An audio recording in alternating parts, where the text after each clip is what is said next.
வணக்கம். இன்னும் பத்திரிகைகளோடு சந்திப்பதில் மகிழ்ச்சி. என்றும் தாயகத்தில் இருந்து வெளியாகி இருக்கும் உதயன் விளம்பரி தினக்குரல் மற்றும் இளநாடு பத்திரிகைகளோடு உங்களை சந்திக்கப் போகின்றோம். இன்றைய தினம் 5ஆம் தேதி டிசம்பர் மாதம் 2024ஆம் ஆண்டு வியாழக்கிழமை. இந்த நாள் உங்கள் எல்லோருக்குமே பாதுகாப்பான இனிய நல்லதொரு நாளாக அமையட்டும். இலங்கையிலே புதிய அரசு அமைந்திருக்கிறது. புதிய அரசினுடைய பாராளுமன்ற அமர்வுகள் இடம்பெற்றுக் கொண்டிருக்கின்றன. எதிர்பாராத பல விடயங்கள் வெளிப்படுத்தப்படுகிறது. அதே நேரத்திலே பல நியாயமான கோரிக்கைகளுக்கு செவி சாய்க்கப்படுவதாக உணரப்படுகிறது. அதே நேரத்திலே ஜனாதிபதி தமிழ் தேசிய கூட்டமைப்பு அல்லது தமிழரசு கட்சி என்று சொல்லிவிடுவது சிறந்ததாக அமையும். எனவே ஜனாதிபதிக்கும் தமிழரசு கட்சிக்கும் இடையிலான சந்திப்பு இடம்பெற்றிருக்கிறது. அதன் போது பல விடயங்கள் பேசப்பட்டிருக்கின்றன.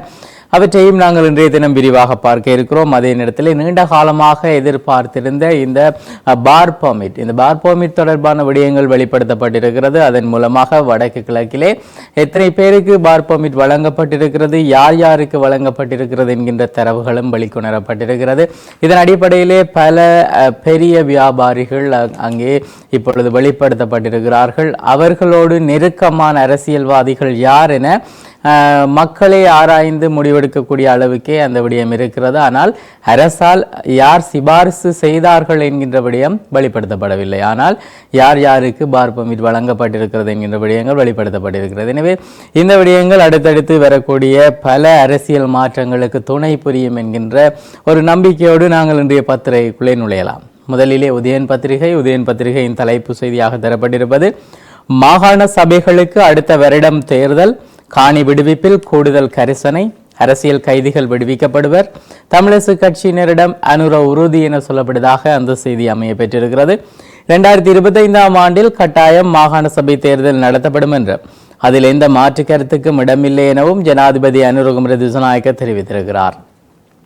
இந்த நிலையில் அரசியல் கைதிகள் விடுவிக்கப்படுவது தொடர்பான கருத்துக்களை பார்க்கின்ற போது கடந்த காலங்களிலே தடுப்பு முகாம்களில் இருந்து விடுவிக்கப்பட்ட அரசியல் கைதிகள் எவ்வாறு பின்னர் அவர்களுடைய விடயங்கள் இடம்பெற்றது என்கின்றதையும் இந்த நேரத்தில் ஞாபகப்படுத்துவதாக அமைந்திருக்கிறது. எனினும் இது குறித்து கரிசனை செலுத்தக்கூடியவர்கள் கரிசனை செலுத்த வேண்டியவர்களாக இருக்கிறார்கள். அதே நேரத்தில் பல விடயங்கள் இன்றைய தினம் முக்கிய விடயங்களாக பேசப்பட்டிருக்கிறது. அரசியல் கைதிகள் விரைவில் விடுதலை என்கின்ற தலைப்போடு செய்தி பார்க்கப்படுகிறது. அரசியல் கைதிகளை விடுவிப்பதற்கு காலம் தாழ்த்தாது விரைவிலே உரிய நடவடிக்கை எடுக்கப்படும் என்று நீதி அமைச்சர் ஹர்ஷ தெரிவித்திருக்கக்கூடிய விடயம் தரப்பட்டிருக்கிறது. அது சார்ந்த விடயங்கள் விரிவாக தரப்பட்டிருக்கக்கூடிய நிலையிலே தேசிய மக்கள் சக்தி தான் இன்று வடக்கு கிழக்கின் பிரதான கட்சி சபை முதல்வர் ரத்நாயக்க தெரிவித்திருக்கிறார். தற்போது தேசிய மக்கள் சக்தியே வடக்கு கிழக்கு மக்களினதும் பிரதான கட்சியாகும். எனவே மக்கள் வழங்கியுள்ள ஆணையின் அர்த்தத்தை புரிந்து கொள்ளுங்கள் என்று சபை முதல்வரும் அமைச்சருமான பிமல் ரத்நாயக்க தெரிவித்திருப்பதாக அந்த செய்தி நகர்கிறது. அதே நேரத்தில் அதிகளவான மக்கள் முதல் தடவையாக தெற்கும் வடக்கும் இணைந்து வாக்களித்த தேர்தலாக இந்த விடயம் இருக்கிறது. பல தடவை இது பற்றி பேசிவிட்டோம். எனவே ஏனைய செய்திகளையும் நாங்கள் பார்க்கலாம். தீர்வு வழங்கப்படும் வரை மாகாண சபை இருக்கும் டெல்வின் சில்வா தெரிவித்திருக்கிறார்.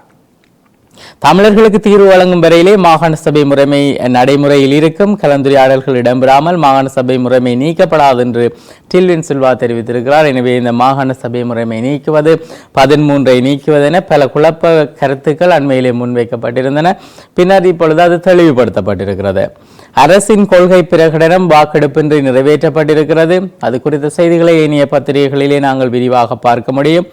வெள்ளத்துக்குள் சடலம் ஒன்று மீட்கப்பட்டிருக்கிறது. பரந்தன் பூநகரி வீதி செல்வபுரம் பகுதியிலே வீதியோரமாக தேங்கியிருந்த நீருக்குள் இருந்து சடலம் ஒன்று மீட்கப்பட்டிருக்கிறது. பூநகரி பள்ளிக்குடா பகுதியைச் சேர்ந்த செல்லியா கனிஷ்டநாதன் வயது 69 என்பவரே இவ்வாறு சடலமாக மீட்கப்பட்டதாக அந்த செய்தியிலே குறிப்பிடப்பட்டிருக்கிறது. எனவே முதியவர்கள் இந்த மழை நேரங்களிலே அல்லது வெள்ளம் வற்றாத வரைக்கும் அவர்கள் பயணிக்கும் போது அவதானமாக பயணிக்க வேண்டியவர்களாக இருக்கிறார்கள். இதே நேரத்திலே ஃபேஸ்புக்கில் பிரபாகரன் இளைஞருக்கு பிணை என்கிற விடயம் சொல்லப்பட்டிருக்கிறது. விடுதலை புலிகள் அமைப்பின் தலைவர் பிரபாகரனின் ஒளிப்படத்தை ஃபேஸ்புக்கில் பதிவிட்டமைக்காக கைது செய்யப்பட்ட இளைஞருக்கு நீதிமன்றம் பிணை வழங்கி உத்தரவிட்டிருப்பதாக அந்த செய்தி நகர்கிறது.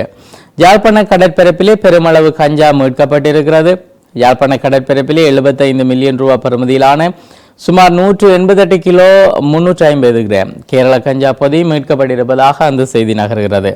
அதே நேரத்திலே புதிய சட்டம் இயற்றப்படும் வரை பயங்கரவாத தடை சட்டம் நடைமுறையில் இருக்குமாம் நீதி அமைச்சர் தெரிவித்திருக்கக்கூடிய விடயம் தரப்பட்டிருக்கிறது.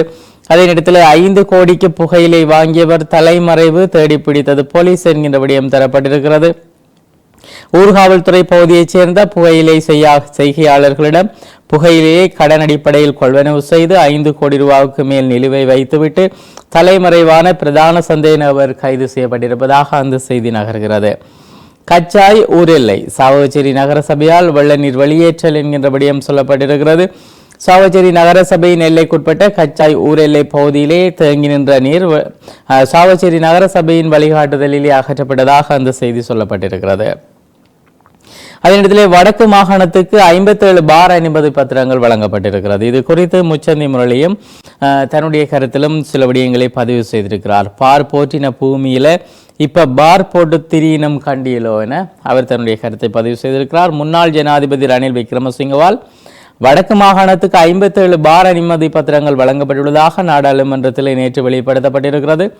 முன்னாள் ஜனாதிபதி ரணில் விக்ரமசிங்கவால் அரசின் லஞ்சமாக 362 பார் அனுமதி பத்திரங்கள் இந்த ஆண்டிலே வழங்கப்பட்டிருப்பதாக அரசாங்கம் குற்றம் சாட்டியிருக்கிறது. அதாவது புதிய அரசாங்கம் குற்றம் சாட்டியிருக்கிறது. எனவே இது குறித்து உரியவர்கள் உரிய நடவடிக்கைகள் எடுப்பார்கள் என்கின்ற நம்பிக்கையோடு நாங்கள் ஏனைய செய்திகளுக்கு நகரலாம். இவ்வாறு அதிகளவாக லஞ்சங்கள் கொடுக்கப்பட்டும் தோல்வி அடைந்ததை தொடர்ந்து மக்களினுடைய ஆணையினுடைய மதிப்பு பல அரசியல்வாதிகள் புரிந்து கொள்வார்கள். இதுவும் ஒரு நல்ல மாற்றமாக பார்க்க முடியும். உறவுகளுக்கான நீதியிலே இந்த அரசு வேடதாரியே காணாமலாக்கப்பட்ட உறவுகள் சங்கம் காட்டமாக தங்களுடைய கருத்தை பதிவு செய்திருக்கிறார்கள். எம்மால் நிராகரிக்கப்பட்ட காணாமலாக்கப்பட்டோர் அலுவலகத்துக்கு புதியவர்களை உள்வாங்க ஆட்சேர்ப்பு செய்ய முனைவதானது எம்மை தொடர்ந்து ஏமாற்றும் முயற்சியாகும். மாற்றம் என்னும் கோஷத்தோடு பதவியேறிய புதிய அரசு பழைய சிங்கள அரசுகளைப் போலவே தமிழ் மக்களின் முக்கியமாக வரைந்து காணாமலாக்கப்பட்டவர்களின் பிரச்சனையை அணுகியுள்ளதையே இது எடுத்துக்காட்டுவதாக சொல்லப்பட்டிருக்கிறது. எனவே இது குறித்த விடயங்கள் விரைவிலே சீர் செய்யப்படும் என்கின்ற நம்பிக்கைகளோடு மாகாண சபை முறைமையை அரசாங்கம் நீக்கவில்லை. டில்வின் சில்வா கருத்துக்கு அரசு தரப்பு விளக்கம் என்கின்ற விடயங்களும் தரப்பட்டிருக்கின்றன. அதே நேரத்திலே இனவாதத்தை ஒடுக்கினால் தீவிரவாதம் தலை தூக்குமாம் என புதிய கருத்தொன்று வைக்கப்பட்டிருக்கிறது. இனவாதத்தை ஒடுக்கும் முயற்சியானது நாட்டிலே மீண்டும் தீவிரவாதம் தலை தூக்குவதற்கு இடமளிப்பதாக அமையக்கூடும் என வலியுறுத்தப்பட்டிருக்கிறது. ஸ்ரீலங்கா பொதுஜன பெரமுன கட்சியின் தேசிய அமைப்பாளர் நாமல் ராஜபக்சவே இந்த விடயத்தை பதிவு செய்திருக்கிறார். நாமல் ராஜபக்ச அல்லது ராஜபக்ச குடும்பத்தினர் அல்லது பெரமுன சார்ந்தவர்களை இவ்வாறான கருத்துக்களை விதம் விதமாக தெரிவிக்கக்கூடியவர்களாக இருப்பார்கள். எனவே இனவாதம் இருக்க வேண்டும் என்கின்ற கருத்தாக அது அமைய பெற்றிருக்கிறதா என்பதையும் பார்க்க வேண்டியதாக அமைந்திருக்கிறது. அஸ்வசும கொடுப்பனவு அரசாங்கத்தால் அதிகரிக்கப்பட்டிருக்கிறது. மதுபான வரி நிலுவையெனில் அனுமதி பத்திரங்கள் ரத்து செய்யப்படும் என்கின்ற விடயம் சொல்லப்பட்டிருக்கிறது. எனவே வரிகளும் செலுத்தாமல் அனுமதி பத்திரத்தையும் பெற்றுக்கொண்டு லாபத்தையும் பெற்றுக்கொண்டிருக்கக்கூடியவர்களை இதுவரை அரசு காப்பாற்றி வைத்திருக்கிறது என்பதே இதன் மூலமாக வெளிப்படையாக புரிந்து கொள்ளக்கூடிய விடயங்களாகவும் இருக்கிறது. திருச்சி முகாமிலிருந்து மீனவரை விடுவிக்குமாறு உறவினர்கள் கோரிக்கை வைத்திருக்கிறார்கள். அதே நேரத்திலே வடக்கு தெற்கிடையேயான இனமுறுகளுக்கு இடமளிக்க மாட்டோம் என பொது பாதுகாப்பு அமைச்சர் தெரிவித்திருக்கக்கூடிய விடயம் தரப்பட்டிருக்கிறது. குறிப்பாக பொதுமக்கள் பாதுகாப்பு அமைச்சர்கள் தெரிவிக்கக்கூடிய ஆக்கபூர்வமான கருத்துக்களை நாம் இந்த காலங்களிலே குறிப்பாக இந்த அரசிலேயே பார்க்க முடிகிறது. கடந்த காலங்களிலே பொதுமக்கள் பாதுகாப்பு அமைச்சர் என்கின்ற பெயரோடு ஒரு கருத்து வருமாக இருந்தால் நாம் அவற்றை விருப்பமின்றியே படிப்போம். காரணம் அவர்களுடைய கருத்துக்கள் இனவாதத்தை தோற்றுவிப்பதாக அல்லது சிறுபான்மையினரை மனங்களை துன்பப்படுத்துவதாகவே அவர்களுடைய கருத்துக்கள் கடந்த காலங்களிலே அமைந்திருக்கிறது. கடந்த காலங்களிலே பொது பாதுகாப்பு அமைச்சர்களாக இருந்திருக்கக்கூடியவர்களை நாம் பார்க்கலாம். அவர்கள் இப்பொழுது பதவி இல்லையெனிலும் பாராளுமன்றத்திலே அங்கத்துவங்கள் இல்லையெனிலும் அவர்கள் தங்களுடைய இனவாத கருத்துக்கள் வெளியிடுவதை குறைத்து கொள்ளவில்லை. இப்பொழுது புதிய பொது பாதுகாப்பு அமைச்சர் தெரிவித்திருக்கக்கூடிய விடயம் இனவாதத்தை தூண்டி நாட்டை தீக்கிரியாக்க எவருக்கும் இடமளிக்க மாட்டோம். வடக்கிலும் தெற்கிலும் உள்ள இளைஞர்களுக்கு தேசிய ஒற்றுமைக்கான ஆணையை வழங்கியுள்ளோம். அதற்கமைய அதனை உறுதிப்படுத்துவோம் என தெரிவித்திருக்கிறார். ஆக்கப்பூர்வமான கருத்தாக அது அமைய பெற்றிருக்கிறது. இராணுவ புலனாய்வு பணிப்பாளரிடம் மாற்றப்பட்டிருக்கிறார். அது குறித்த செய்திகளும் தரப்பட்டிருக்கின்றன. மேலும் செய்திகளிலே வலம்புரி பத்திரிகையை பார்க்கலாம். தலைப்பு செய்தியாக தரப்பட்டிருப்பது அடுத்த வருட இறுதியிலே மாகாண சபை தேர்தல், தமிழரசு கட்சி எம்பிக்களிடம் ஜனாதிபதி அனுர தெரிவிப்பு என்கின்ற விடயமாக அது அமைய பெற்றிருக்கிறது. 30 வருடங்களாக மக்கள் மாகாண சபை தேர்தலுக்காக மக்கள் பாடுபடவில்லை, கஷ்டப்படவில்லை. ஆனால் பேசப்பட்டிருக்கிற பிரதான விடயமாக அதுவே இருக்கிறது. ஆனால் பல விடயங்கள் பேசப்பட இருக்கின்றன. அவை அடுத்தடுத்த செய்திகளாகவே அமைய பெற்றிருக்கின்றன. பயங்கரவாத தடை சட்டத்தை அமுலாக்க விரும்பவில்லை என ஜனாதிபதி தெரிவித்திருக்கக்கூடிய விடயம், புதிய அரசியல் அமைப்பு வரை 13வது திருத்தம் தொடரும் என்கின்ற விடயம், மேலும் காணாமலாக்கப்பட்ட விடயங்கள் தொடர்பான அரசியல் கைதிகளுடைய விடுவிப்பு தொடர்பான காணி விடுவிப்பு தொடர்பான விடயங்களும் பேசப்பட்டிருக்கிறது. முன்பக்க செய்திகளிலே ஜனாதிபதியின் கொள்கை பிரகடனம் வாக்கெடுப்பின்றி நிறைவேற்றப்பட்டிருக்கிறது. ஜனாதிபதி அனுரகுமார திசாநாயக்கவால் பாராளுமன்றத்திலே முன்வைக்கப்பட்ட அரசாங்கத்தின் கொள்கை பிரகடனம் வாக்கெடுப்பின்றி ஏகமனதாக பாராளுமன்றத்திலே நிறைவேற்றப்பட்டிருக்கிறது. பயங்கரவாத தடைச்சட்டத்திலே கைதான யாழ் இனிவிலைச் சேர்ந்த இளைஞன் பிணையிலே விடுவிக்கப்பட்டிருக்கிறார். கிளிநொச்சி வர்த்தக நிலையத்திலே தீ விபத்து ஒன்று ஏற்பட்டிருக்கிறது. கிளிநொச்சி வர்த்தக நிலையம் ஒன்றிலே தீ விபத்து ஏற்பட்டிருக்கிறது. நேற்று புதன்கிழமை காலை குறித்த வர்த்தக நிலையத்திலே தீ பரவி இருப்பதாகவும் பின்னர் அயலவர்களோடு உதவியோடு அங்கே தீயானது கட்டுப்பாட்டுக்கு கொண்டு வரப்பட்டதாகவும் அந்த செய்தியில் சொல்லப்பட்டிருக்கிறது. பூநகரியில் நீரில் மூழ்கிய நிலையில் சடலம் மீட்கப்பட்டிருக்கிறது. குறித்த செய்தி நாங்கள் விரிவாக பார்த்திருக்கின்றோம். திடீர் சுவையினம் யாழ் அரியாலையிலே இளம் தாய் உயிரிழந்திருக்கக்கூடிய துயர செய்தி பார்க்க முடிகிறது. தரமற்ற 500க்கும் அதிகமான மருந்துகள் புழக்கத்தில் என்கின்ற செய்தி தரப்பட்டிருக்கிறது. மேதகுவுக்கு வீர வணக்கம் தனது கன்னியுரையிலே அர்ச்சுனா தெரிவித்திருக்கிறார். மேதகு அவர்களுக்கு வீர வணக்கம் என பாராளுமன்ற உறுப்பினர் மருத்துவர் ராமநாதன் அர்ச்சுனா கன்னியுரையில் ஆரம்பத்திலே தெரிவித்திருக்கிறார். அது சார்ந்த விடயங்கள் விரிவாக தரப்பட்டிருக்கின்றன. பனைக்கூற்றி கடத்தியவர் யாழிலே கைதாகி இருக்கிறார். வடக்கிலே தொழில் முனைவோருக்கான வாய்ப்புகளை ஆராயுமாறு சர்வதேச தொழிலாளர் அமைப்பின் பிரதிநிதிகளிடம் ஆளுநர் கோரி இருக்கக்கூடிய விடயம் தரப்பட்டிருக்கிறது. 32 மதுபான சாலை அனுமதி வடக்கிலே ரணிலால் வழங்கப்பட்டிருக்கிறது. கிளிநொச்சிக்கு 16, யாழ்ப்பாணத்துக்கு 5 என இது வழங்கப்பட்டிருக்கிறது. வடக்கு மாகாணத்துக்கு 32 மதுபான சாலைகளுக்கான அனுமதி பத்திரங்களை முன்னாள் ஜனாதிபதி ரணில் விக்ரமசிங்க வழங்கியிருப்பதாக அந்த செய்தியில் குறிப்பிடப்பட்டிருக்கிறது.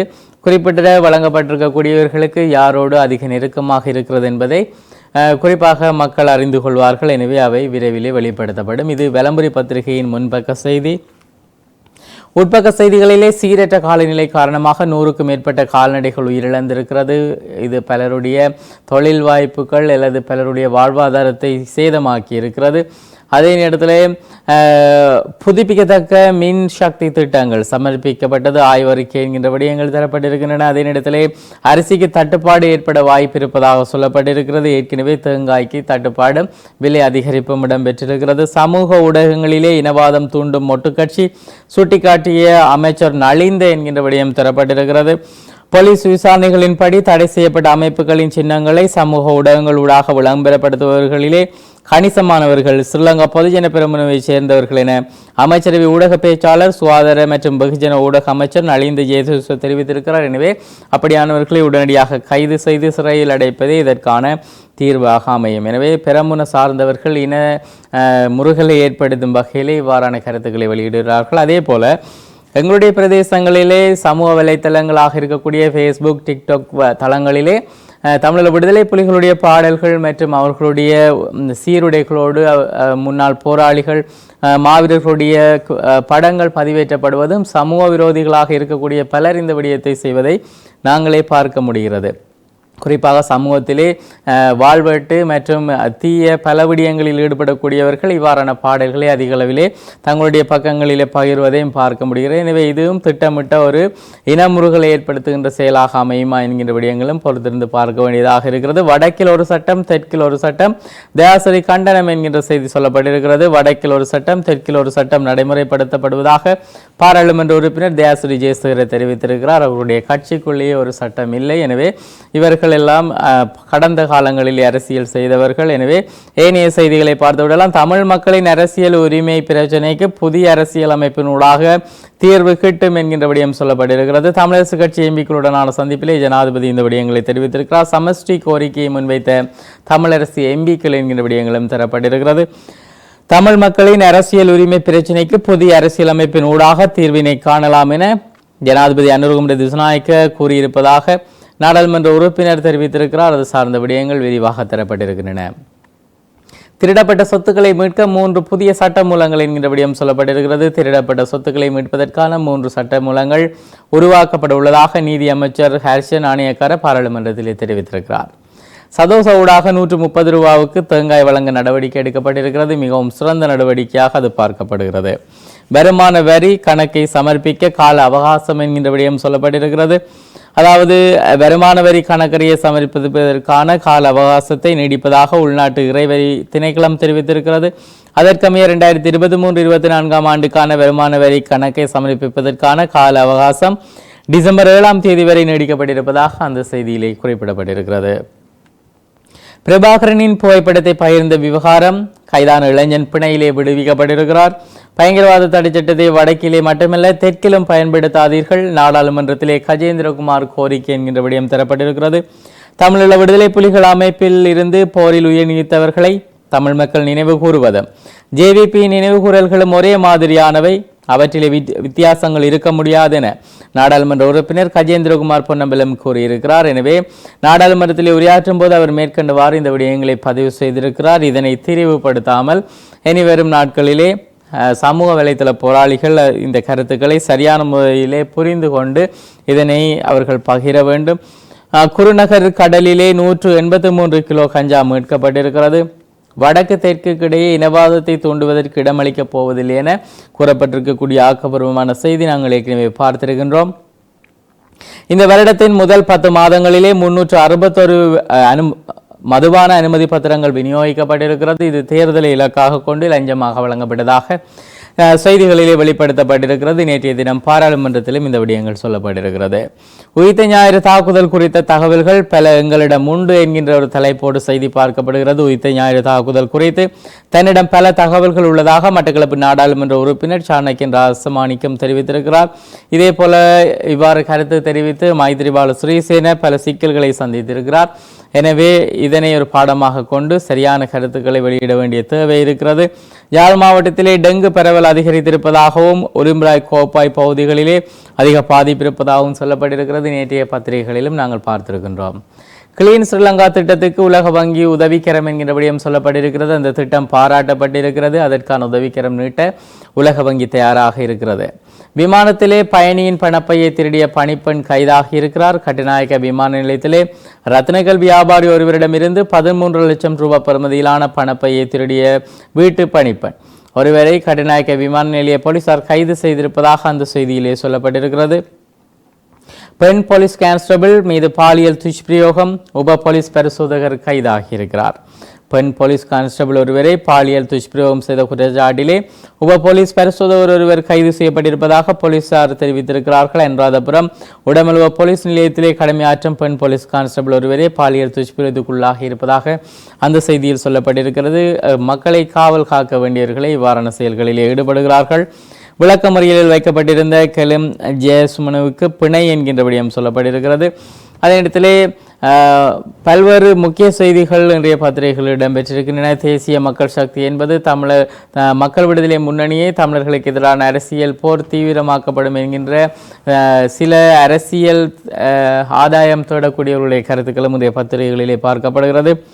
புதிய அரசியல் அமைப்பு உருவாகும் போதே சமஷ்டி தீர்வு தொடர்பிலே அவதானம், தமிழரசு எம்பிக்களிடம் எடுத்துரைத்தார் அனுர என்கின்ற விடயம் சொல்லப்பட்டிருக்கிறது.